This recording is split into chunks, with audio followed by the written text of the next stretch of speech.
How's it going, everybody? Arrow, Season 4, Episode 1, Green Arrow Review.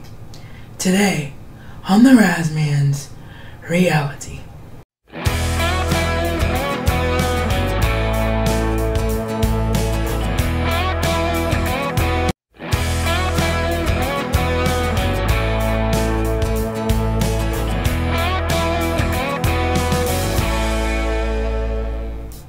Alright, so if you missed the Flash review, if you're not a Doctor Who fan, plain and simple, I'm giving my favorite TV shows full episode by episode breakdowns now here on the Razman's Reality. So I'm assuming everybody that watches these reviews has seen the previous seasons. If you have not seen the previous seasons of Arrow, you do not want to watch this review. Alright, so obviously the key for this one is in the title itself. Green Arrow, the Green Arrow is here. Man, how did Oliver get there? How was the Green Arrow born in this television universe?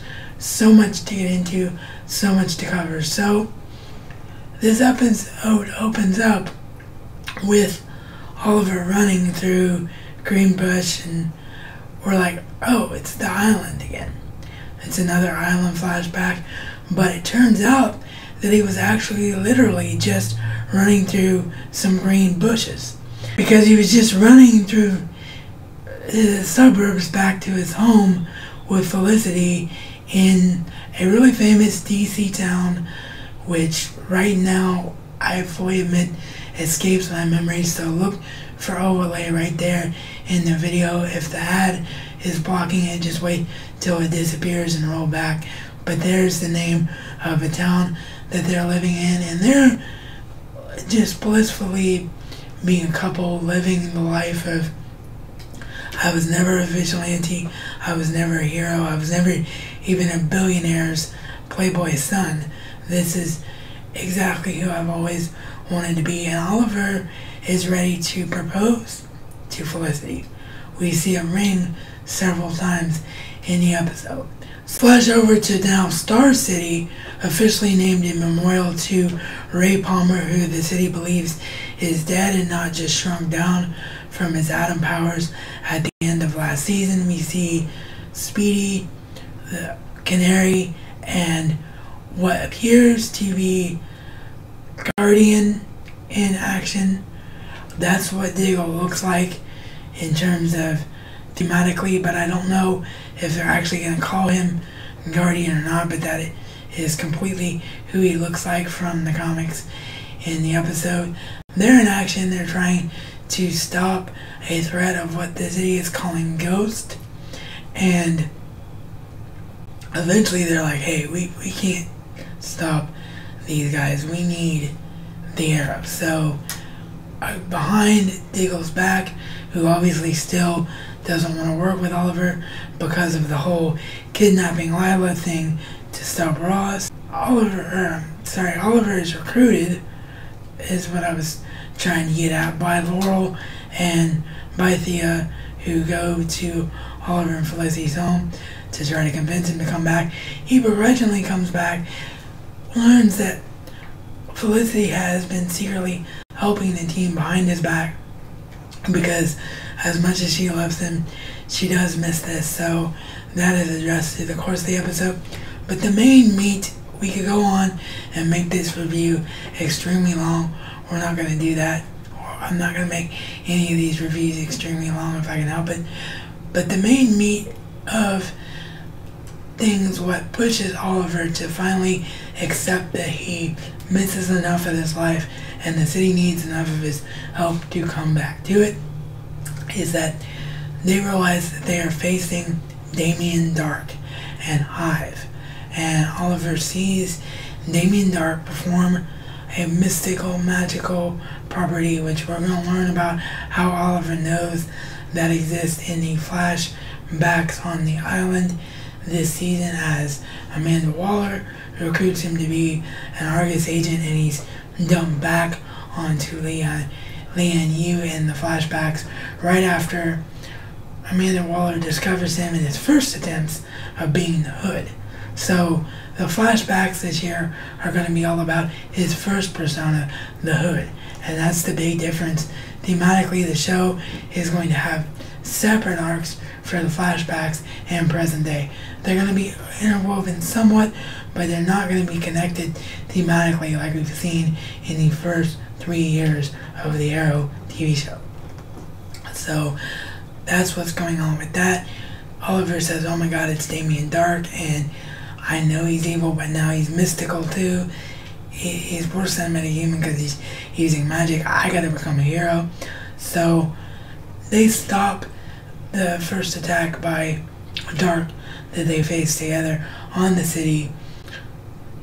The Arrow, quote unquote, hijacks the city's emergency broadcast system and reveals himself to be a man who takes up for the Arrow's cause, because the Arrow, of course, is dead, but what he stood for is not, and he announces himself to be a man who is everything that the Arrow was not, a man who stands for beacon of hope and light, and he's going to stand with the other heroes of the city.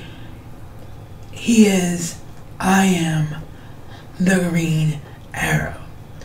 So that is what we see thematically in the episode, and then we get the holy crap moment of the episode, the holy crap moment of the season. We get a flash forward to what appears to be episode 23 or possibly 22, very, very near the end of the Arrow season arc.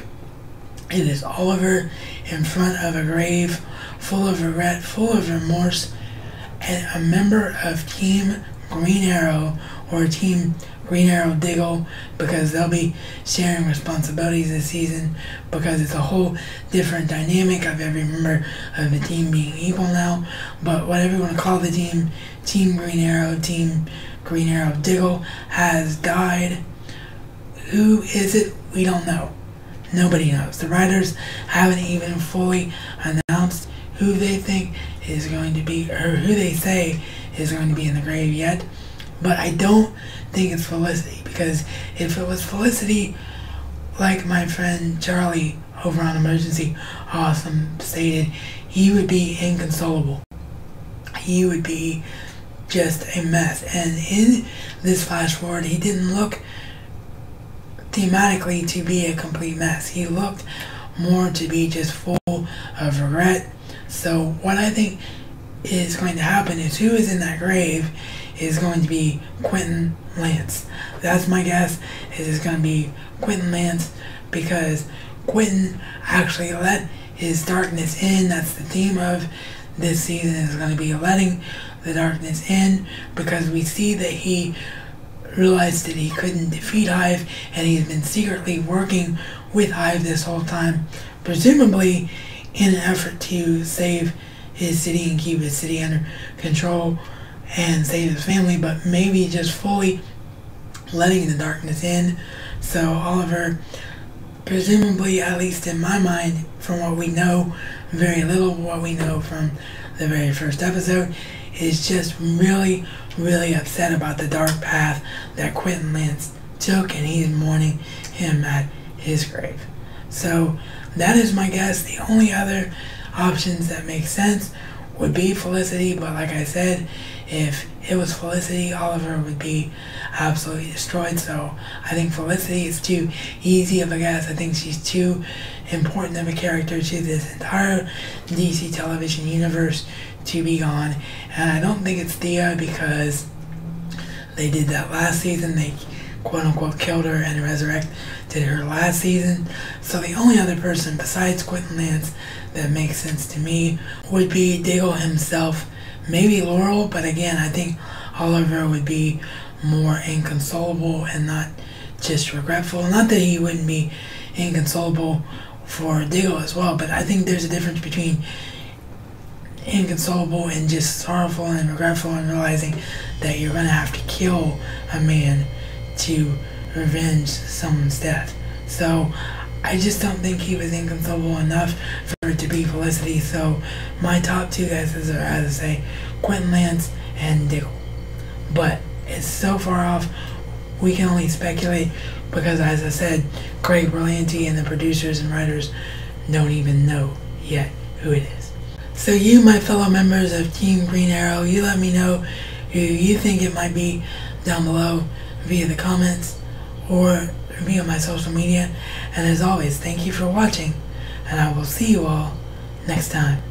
And he said